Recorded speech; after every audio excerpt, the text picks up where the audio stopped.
पूर्वी मुंबई राज्यामध्ये सध्या कर्नाटक मध्ये असाच एक महान संत त्या ठिकाणी जन्माला, ज्यांनी जगाच्या त्या ठिकाणी जगाच्या उद्धाराची जबाबदारी घेतली. अकोळ नावाचं गाव आहे आणि या गावामध्ये मयप्पा आणि त्यांची 7वी पत्नी त्या ठिकाणी कोण, सुंदराबाई. घराण्यात पहिल्यापासून पांडुरंगाची वारी चालू आहे आणि आई साहेबांच्या घरी भगवान शंकराची भक्ती चालू.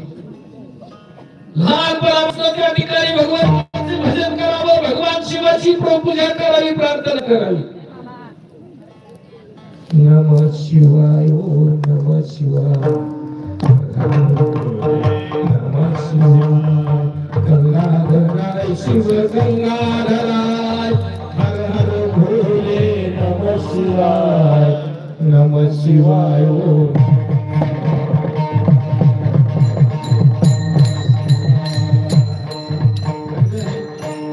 गाणारे चांगले, वाजवणारा बी चांगला आहे थोडं, पण आपल्याला गड्याकडे बघावं लागतं. नवला आपल्याला शिवा संपवायची हे ध्यानात ठेवायचं बरं का. म्हणून आज जास्त हा बघाव बोलणार नाही बरं का. मला साधी असणारी सुंदराबाई आणि असणारी त्या ठिकाणी सज्जन मनाचे मयप्पा आणि अशा त्या ठिकाणी परिवारामध्ये त्या ठिकाणी हा परिवार अतिशय सुंदर. काय जमीन फिरून जमीन होती बरं का, असं सांगते 10-12 गुंठ.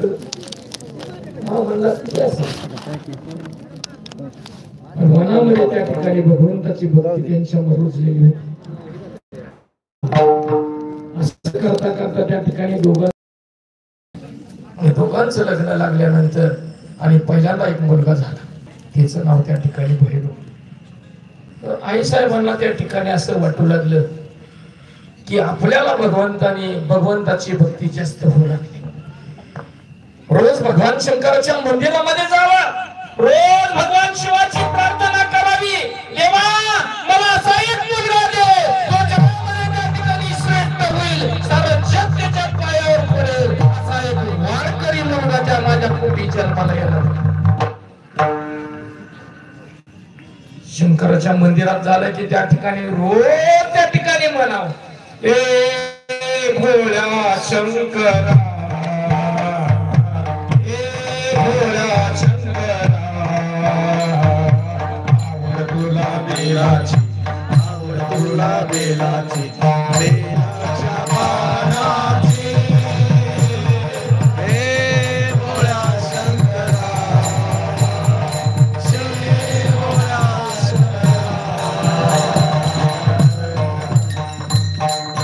भोलेनाथ आले तुझ्या दारी, गोठे दिसे पुजारी, आवड तुला बेलाची, आवड तुला बेलाची, बेलाच्या पानाची, हे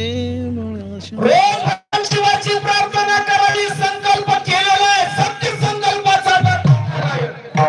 ज्यावेळी तुमचा संकल्प चांगला असतो, सत्य असतो ना, भगवान परमात्म्याला तो संकल्प पूर्ण करावा लागतो. आणि एके दिवशी त्या ठिकाणी पहाटे सुंदराई साहेबांच्या त्या ठिकाणी स्वप्नामध्ये भगवान शंकर प्रगटले. पहाटेची स्वप्न खरी वाटतात.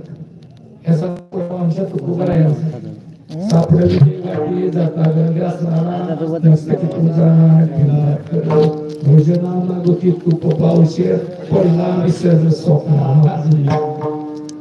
शंकर प्रगट झाले, देवादिदेव काशी विश्वनाथ आणि साक्षात त्या ठिकाणी आई साहेबांच्या समोर उभे राहिल्या. सुंदराबाई होऊन